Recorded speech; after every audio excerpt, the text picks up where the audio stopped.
news that I probably should have started with is the fact that the Rolling 60 Rico came down on a lot of people that only a couple of people that we have relationships with, but you and I obviously both friends with Brick Baby. You did the first ever Big U interview, I do believe. That was a really, really big deal when it first happened. I guess I'll just start with this question, is that when you did that interview with Big U, were you completely under the impression that he was done with his street life and that he had changed his life?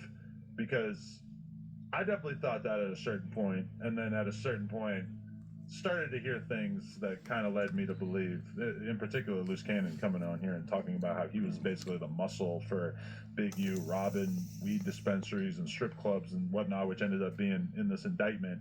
What was your impression doing that Big U interview, and how does the Rico make you feel looking at it? I mean, I was sad because, I had heard, stories about Big U, but when I sat down with him, he seemed like a, older guy.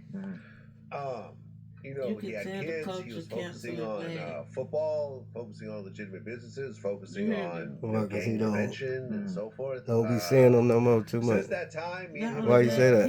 Maintain our relationship. We talk a few times a year. I've never seen anything remotely illegal based on anything I've ever seen or any conversations we've had on or off camera.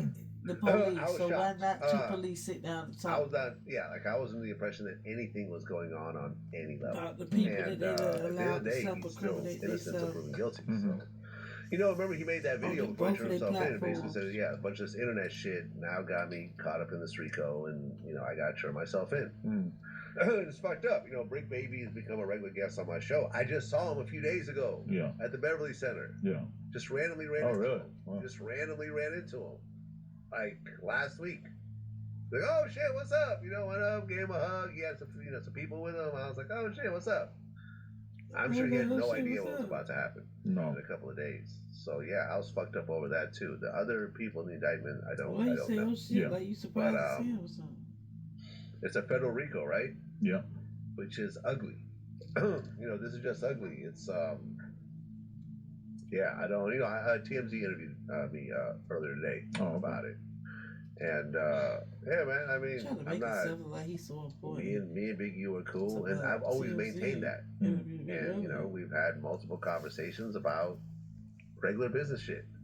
If those conversations were recorded, no problem. Come out. You know what I'm saying? Because it's always been just regular, straightforward conversations.